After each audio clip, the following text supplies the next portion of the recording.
If you're alive right now, you're probably either a narcissist or you refer to other people as narcissists.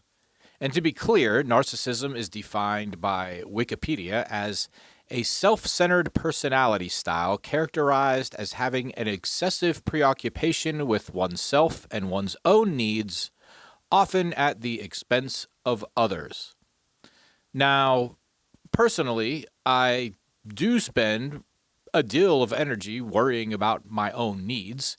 I think modern age kind of forces that out of people.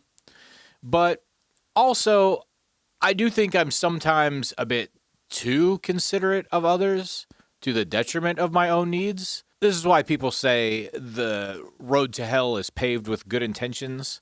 I've definitely witnessed that firsthand. But I'm also very horrified by the idea that anyone would ever see me as screwing them over for my own benefit. I've been screwed over enough for other people's benefit that I would not want to do that to someone else. I wouldn't want to be that kind of person. Unless, of course, it's someone who has trespassed against me. I don't care if they're screwed over or not. But to anyone else, I think I'm a good listener. I want a reputation as a fair person, and I believe strongly in teamwork, but I do spend a lot of time alone, working on my own desperate pursuits, for sure. Also, there's very clear narcissism in my family tree, at least on the paternal side. And people say that narcissist parents make narcissist kids. So there was a period where I myself was worried that I might be a narcissist and not really know it. But my therapist at the time very simply said that if I were a narcissist, I probably would not be concerned whether or not that was the case. I think that makes sense. But I am now on constant narcissism watch within my soul because I know the damage it's done to my family, and I'm determined to be mindful enough not to contribute. But is that the exception to the rule? Is narcissism a staple of modern America? So prevalent that we're all guilty somehow. Well, that seems to be the conclusion made by Christopher Lasch in his terribly written 1979 book, The Culture of Narcissism. It's a national bestseller. We're now over 45 years out from its publication, so let's see how it holds up.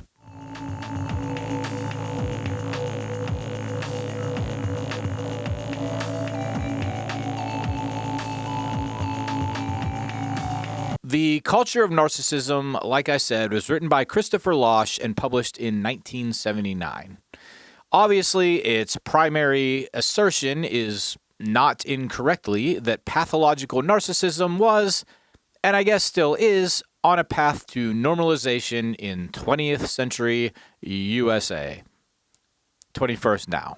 And somehow, even though it's such a clusterfuck of half ideas and not quite based criticisms of everything, this shit won the 1980 U.S. National Book Award for paperbacks in the current interest category. Okay. A 4-star Goodreads review from 2011 said it best: each sentence is perfectly formed, but often not so well connected to the preceding and following sentences. That's accurate. This is a hater-ass book, and I found it frustrating that it doesn't really make conclusions so much as just condemns everybody and everything and hopes you get the point. But that approach also kind of assumes the reader, A, knows what narcissism is, and B, can draw their own conclusions about how what Lasch is saying relates to narcissism. It's like every paragraph should have a footnote that says, that's kind of related to narcissism. It's as if narcissism forms the core of the book, but can never really be reached through all the words. You just have to know the intention of the book based mostly on its title.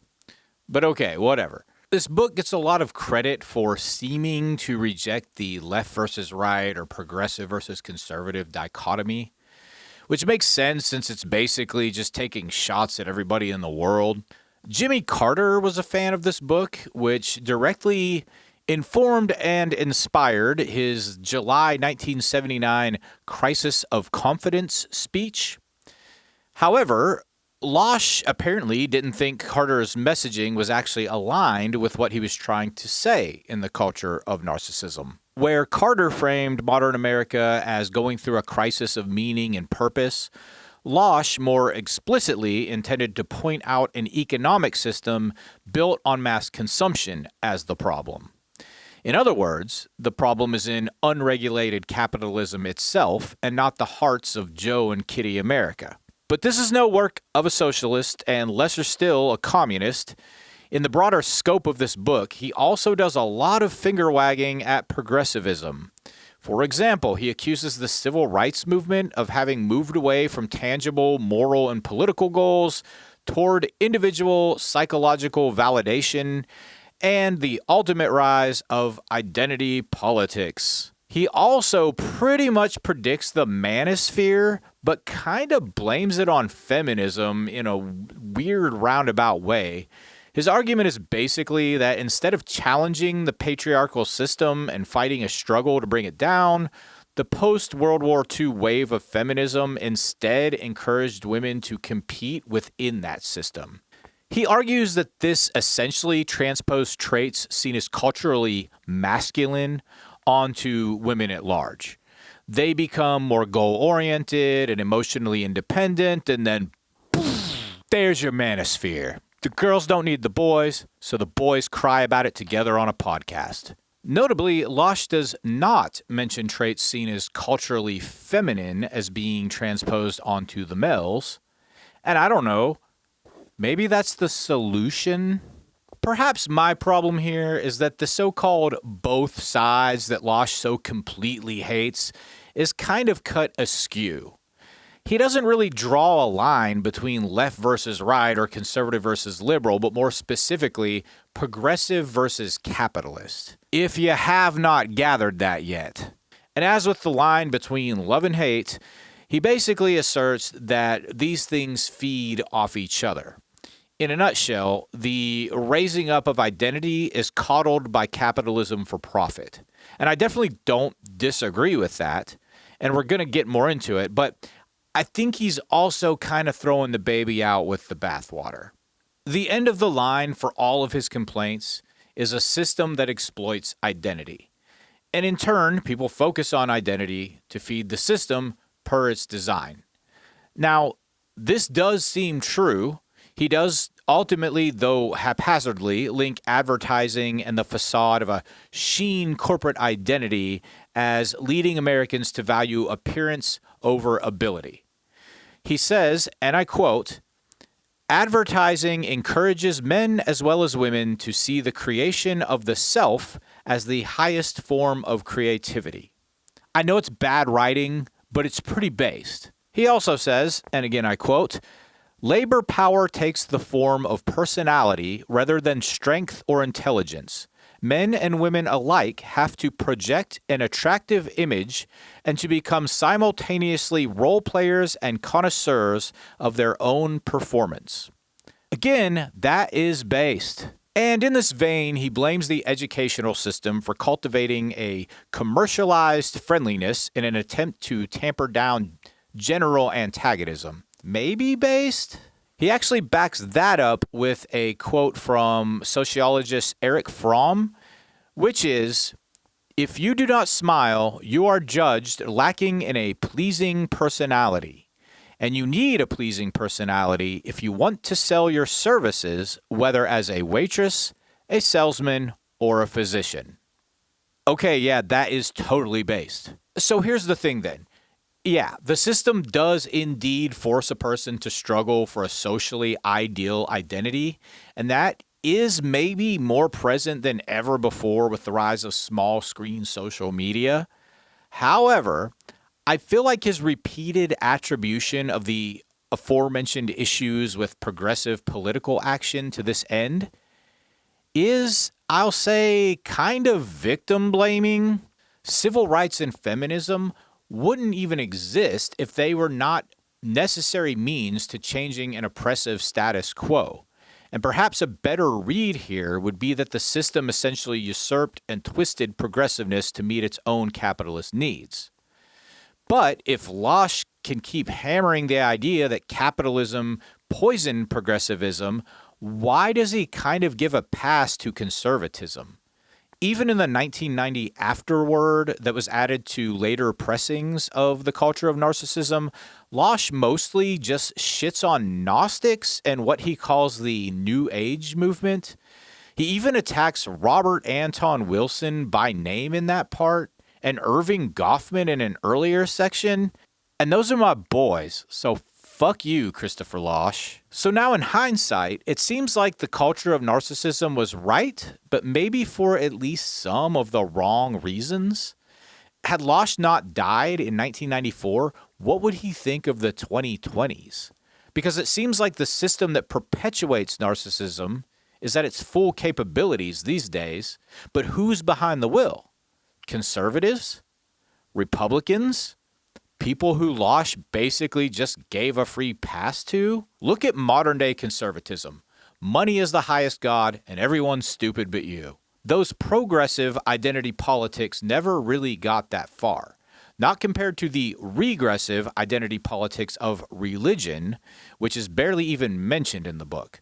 I don't think Lasch ever saw that coming. But who embodies the hilt of narcissism in the modern age, if not our corporatized American government and the Christian nationalist movement that gave it power and is empowered through it? And they kind of weaponized Lasch's arguments to do that.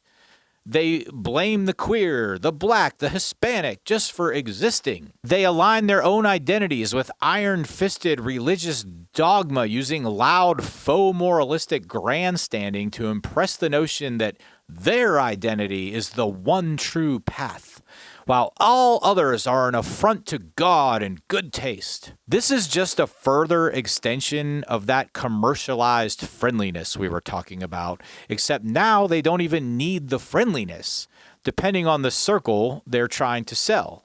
They just need to be a certain type and to constantly contrast it with all other types. Is there anything more narcissistic than a person using their own religious or political beliefs to control other people's lives and actions? Where were you on that, Christopher Lasch? And notably, he does say in the book that narcissists place resistance against the idea of other people feeling special. I'm not sure there's a clear distillation of that. So where Lasch cites the uplifting of the oppressed as feeding a narcissistic system, he completely misses, or perhaps had not yet reached in his timeline, the idea that the narcissistic system benefits from keeping them oppressed. Otherwise, what solution is even left to imply in Lasch's thinking beyond telling the oppressed to be more quiet? Should those who are oppressed never venture to be the squeaky wheel? So now one prominent identity, that of the money-loving Christian nationalist, basically, frames all other identities as being permissive or self-centered and therefore indicative of their own narcissism. But what is their baseline for this but the framer's own identity? Again, Lasch never lived to see that narcissists of his future would, naturally as narcissists, use themselves and their own identities to set the majority standard for what is normal versus what is deviant. And once that standard is set, impressed through the system that serves it, all that feminism and all those civil rights end up getting pushed back down. So again, it seems he was ultimately right, but in the wrong way. And this tactic of normalizing one identity type to control all others reminds me of one of my all-time favorite quotes. It comes from the 2010s neo-Western crime drama, Justified. Or possibly the book it was based on. I don't know, I didn't read it. But listen up, here's the quote. If you run into an asshole in the morning, you ran into an asshole. If you run into assholes all day, you're the asshole, right? Right? So if your religious identity renders dour judgments against everyone else, maybe you're the fucking problem, buddy. Again, where were you on that, Christopher Lasch? All right, additional concepts. I obviously take a few issues with this book, but it's not all bad. In fact, there seems to be some ideological crossover with Jean Baudrillard's Simulacra and Simulation, which I think is a pretty on-the-money text. And I did make an earlier video about what this book says, which you can watch. But basically, both books point out this idea of a natural reality being replaced with an essentially corporate hyper-reality. And while I imagine some less thoughtful people might just chalk that up to changing times, there were a few nuanced examples in the culture of narcissism that I found pretty interesting. One point he makes better than some others is, verbatim, overexposure to manufactured illusions soon destroys their representational power. I think that's a solid observation, which he proceeds with an anecdote from journalist Joyce Maynard. And in that story, Maynard tells of going to the circus with a 4-year-old named Hannah. She basically talks about how a guy had his head in a tiger's mouth, but the 4-year-old didn't care or even look because she was already born into and raised with spectacle. She goes on to talk about the clown show and specifically the act with the clown car. Here is her exact observation. We watched what must have been 24 clowns pile out of a Volkswagen without Hannah knowing what the point of all that was. It isn't just the knowledge that they emerge from a trap door in the sawdust that keeps Hannah from looking up either. Even if she didn't know the trick involved, she wouldn't care. Isn't that kind of heartbreaking? The book also talks about how our inner worlds come to increasingly dominate our outer worlds, as evidenced through biography and therapy. It points specifically to the biography of Norman Mailer as an example, and how that biography, and I guess others of the time, were written more of forms of self-advertisement than a neutral exploration of the subject's works. As for therapy, he talks about how people had begun using it less as a means of sorting out their issues and more of a means of accepting and normalizing them. I think biography might be a good point, maybe. I don't know shit about Norman Mailer, and the only biography I ever read was about David Bowie, and I was in 7th grade. But I don't know about the therapy thing. Again, what is the baseline for normalcy, and why does it even exist? I can't say I'm really opposed to normalizing our supposedly weird tendencies, really just because no one has a right to determine what is or is not normal. And if we accept our quirks and live them without shame, then we also see who shares those quirks with us, and that's how communities build. Again, I'm not a fan of Lasch's implication that all the queers and weirdos should stay in the closet so that the system doesn't get powered by their oppression. That said, Lasch does have one fleeting but definite soft spot for at least one kind of weirdo: the conspiracy theorist. He doesn't harp on it for long, but he does mention that the system that perpetuates narcissism is protected by branding anyone seeking for it to be evaluated and held accountable as a conspiracy theorist. The exact quote, which is totally solid, is this: "Most of us can see the system, but not the class that administers it and monopolizes the wealth it creates. We resist a class analysis of modern society as a conspiracy theory. Thus, we prevent ourselves from understanding how our current difficulties arose, why they persist, or how they might be solved." I thought that was pretty interesting because, oh, if he could see us now. So how does it all end? Does it end? Does narcissism grow into perpetuity until there's one living trillionaire with the blood of billions on his hands? Or will narcissism simply fall out of fashion as collectivism makes a comeback? I'm kind of more inclined to believe the latter, and I know people are going to get pissy about this, but I think it might be a boomer problem. Though published almost 40 years apart, there is a not insignificant informational crossover with the Bruce Gibney book, A Generation of Sociopaths, How the Baby Boomers Betrayed America. Now, Bruce Gibney obviously keeps a much narrower scope, but it does seem to line up with the post-World War II timeline that Lasch covers. This is also aligned with the ever more popular book by William Strauss and Neil Howe, 1997's The Fourth Turning. Both of those books lay this progression of narcissistic decay pretty squarely on the boomer generation.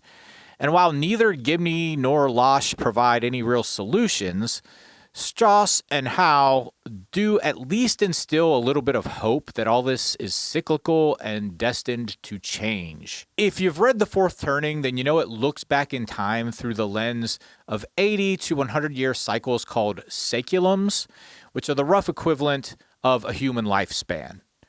And within each saeculum is a set of 4 20 to 25-year periods, each indicative of the cycle of birth, growth, demise, and death, or spring, summer, fall, and winter, or the archetypes of prophet, nomad, hero, and artist. Now, I could talk about this book forever, and we'll probably make a video about it at some point. But it pegs the boomers as the first generation of a new cycle. That's the spring of the cycle, and the prophet generation. The boomer births came right after the crisis of World War II, and so they basically were born into a kind of comfortable period where only their parents and grandparents knew the crisis they missed, and so raised them with a softer touch that encouraged individualism and individual exploration more than prior generations. And because they never knew the real crisis that came before them, they eventually created the next crisis to come 4 generations later. According to the book, we're in that new crisis period now, and it specifically mentioned back in 1997 that the boomers would more than likely put a strongman into power in the 2010s or 2020s. And here we are. But I think The Fourth Turning offers a degree of relief when juxtaposed with The Culture of Narcissism, because where The Culture of Narcissism only offers one example after another of how bad everything sucks with no light to shine, The Fourth Turning tells us we can rest assured that it's a natural cycle that will eventually come to an end. The downside is that a new crisis is necessary to achieve that end, to teach us what only the generations before the boomers remember. But again, here we are. And maybe what my old therapist said was true, that a narcissist wouldn't be concerned about whether or not they were a narcissist. Maybe younger people see that narcissism in the adult world around them and will make a conscious choice not to carry it forward, not to be like their elders, not to be like the president. Who would want to be that fucking guy? If we see it, we can reject it. We can deem it uncool and let it die away into the past. So, okay, I gave The Culture of Narcissism only 2 stars on Goodreads. It makes some decent observations, but offers no solutions and expects the readers to assume those observations speak to the theme offered in the title without explicitly tying it all together. It's a fucking mess. If you're thinking about reading it, then approach it as a mountain unmoved. Like I said, the book was right, but in the wrong way. The system only attacked you because you were dressed that way. But it's not totally dismissible because it does take credible issues with the system itself. It does rage against the machine. However, you could always just read The Fourth Turning instead. And you could always like and subscribe. Thanks, bye.